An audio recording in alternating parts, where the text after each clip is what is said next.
বিশ্বকর্মা পুজোর বদলে ছুটি ঈদে কলকাতা পুরসভা স্কুলে ছুটি বিতর্ক। কলকাতা পুরসভার শিক্ষা বিভাগের ম্যানেজার সিদ্ধার্থ শঙ্কর ধারার নামে মঙ্গলবার একটি বিজ্ঞপ্তি জারি করা হয়। ওই বিজ্ঞপ্তিতে পুরসভা পরিচালিত হিন্দি মাধ্যম স্কুলে বিশ্বকর্মা পুজোর একদিনের ছুটি বাতিল করা হচ্ছে, বদলে দুদিন ছুটি দেওয়া হচ্ছে ঈদে। এমন বিজ্ঞপ্তি প্রকাশ্যে আসতেই বিতর্কের ঝড় বয়ে যায়। ক্ষত মেরামতে পুরসভার তরফে মঙ্গলবারে দ্বিতীয় বিজ্ঞপ্তি জারি করে প্রথম বিজ্ঞপ্তি খারিজ করা হয়। দাবি করা হয় টাইপোগ্রাফিক্যাল ভুল। পুরসভার অনুমতি না নিয়েই প্রথম বিজ্ঞপ্তি জারি করা হচ্ছিল। পাশাপাশি পুরসভার শিক্ষা বিভাগের ম্যানেজারকে শোকজও করা হচ্ছে। 3 দিনের মধ্যে শোকজের উত্তর দিতে বলা হচ্ছে। এরকম একটা নোটিশ আমারও গোচরে কালকে সন্ধেবেলা এসছে যে চিফ ম্যানেজার শিক্ষা বিভাগ তিনি এরকম একটা নোটিশ করেছে। এটা তিনি কোনো কারুর অ্যাপ্রুভাল নেয়নি, না নিয়ে নোটিশ করেছে। এটা তার এখতিয়ার বহির্ভূত, তিনি এরকম কোনো নোটিশ করতে পারে না। কলকাতা কর্পোরেশনের ছুটির লিস্ট রাজ্য সরকারের ছুটির লিস্টকে মেনেই কলকাতা কর্পোরেশন ছুটির লিস্ট হয়, তার বাইরে আমরা কোনো ছুটি ঘোষণা করতে পারি না। তিনি নিজে থেকে এটা করেছেন। তার বিরুদ্ধে ইতিমধ্যে আমরা অলরেডি মিউনিসিপ্যাল কমিশনারকে শোকজ নোটিশ জারি করেছেন এবং আমরা এর বিরুদ্ধে ডিসিপ্লিনারি অ্যাকশন নেব। বিশ্বকর্মা পুজোর ছুটি কেটে ঈদে কলকাতা পুরসভার এমন বিজ্ঞপ্তির সামনে আসতেই সুর চড়িয়েছে বিজেপি। এক্স হ্যান্ডেলে পোস্ট করে রাজ্য সভাপতি সুকান্ত মজুমদার লেখেন, বিশ্বকর্মা পুজোর ছুটি বাতিল করে ঈদ উল ফিতরে বাড়তি ছুটি। তোষণের আড়ালে এটাই কি মমতা বন্দ্যোপাধ্যায়ের ধর্মনিরপেক্ষতা এবং হিন্দুদের অনুভূতিকে নস্যাৎ করা? কেন এরকম বাছাই করা পক্ষপাতিত্ব?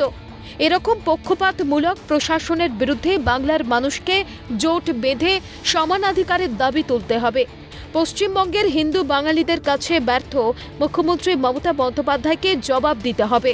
দেখুন, মমতা বন্দ্যোপাধ্যায়ের রাজত্বে পশ্চিমবঙ্গে ঈদ উল ফিতরে ছুটি বাড়বে আর বিশ্বকর্মা পুজোর ছুটি কমবে, এটাই তো স্বাভাবিক। আগামী দিনে হয়তো দুর্গাপুজোর ছুটিও কমে যাবে এবং ঈদের ছুটি বাড়বে। মমতা বন্দ্যোপাধ্যায় তো খিলাফত শাসন ব্যবস্থা স্থাপন করার জন্য প্রতিজ্ঞাবদ্ধ হয়েছেন। এখন আমি জানি না, কারণ মুখ্যমন্ত্রী মমতা বন্দ্যোপাধ্যায় আমাদের পশ্চিমবঙ্গকে বাংলাদেশের অধীন করতে চাইছেন কি না। রাত্রি সকালে বাঙালির জানা দরকার যে পশ্চিমবঙ্গই আছে না পশ্চিম বাংলাদেশ ইতিমধ্যে হয়ে গেছে। ছুটি বিতর্কে সুর চড়িয়েছে কংগ্রেসও। বাংলায় এ ধরনের সংকীর্ণ মানসিকতার বারবার প্রকাশ ঘটছে। বাংলার জন্য এটা মানানসই নয়। এই বাংলা সংস্কৃতির বাংলা, এই বাংলাকে সংস্কৃতির বাংলা হিসেবে বাঁচিয়ে রাখার দায়িত্ব এই বাংলার প্রত্যেকটা মানুষের। ঈদ উল ফিতরও বাংলায় হয়েছে আগে, বিশ্বকর্মা পুজো যুগ যুগ ধরে হচ্ছে, ঈদ উল ফিতরও যুগ যুগ ধরে হচ্ছে। কিন্তু এই নিয়ে আজকের মতন এই রাজনৈতিক ছেঁচড়ামি হতে আমি কোনোদিন দেখিনি। পাল্টা মুখ খুলেছে তৃণমূল। এ বিষয়ে মেয়র ইতিমধ্যেই তার অবস্থান একদম পরিষ্কার করে দিয়েছেন। এই নোটিশটা সম্পূর্ণভাবে এটা এক অফিসার দায়িত্বজ্ঞানহীন কাজ করেছেন, কারুর সঙ্গে কথা না বলে ইতিমধ্যেই তাকে শোকজ করা হয়েছে। ফলে ওটার দিকে কারুর তাকাবার দরকার নেই। ওটা যিনি এটা এখন সেটা কী ভেবে করেছেন, মেয়র বা কর্পোরেশনকে ফলস পজিশনে ফেলতে করেছেন কি না, এগুলো তো খতিয়ে দেখতে হবে।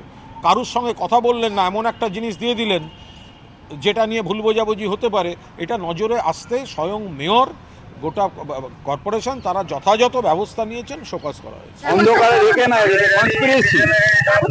আমাদের বাংলার সর্বধর্ম সমন্বয়ের যে আমাদের যে সর্বধর্ম সমন্বয়, সবাই আমরা মিলে সবকিছু করি। আর বিশ্বকর্মা পুজো করে যাই, বিশ্বকর্মা পুজো প্রত্যেকটা কর্পোরেশনেই হয়, আমি নিজেও তো যাই। এটার সাথে কন্ট্রোভার্সি করার তো কোনো দরকার ছিল না। এটা করেছে বিজেপিকে হাতে একটা, ওরা তো কিছু পায় না, মাটির তলায় মানে পায়ের তলায় মাটি নেই, তাই একটা হাওয়া লাগানো। সব মিলিয়ে কলকাতা পুরসভার ছুটি বিতর্কে তপ্ত রাজ্য রাজনীতি। ক্যামেরায় শুভময় দাস, কিশোর মুখোপাধ্যায়ের সঙ্গে খালিদ জামাল, রাজা সাহা ও প্রীতিশ বন্দ্যোপাধ্যায়ের রিপোর্ট, ক্যালকাটা নিউজ।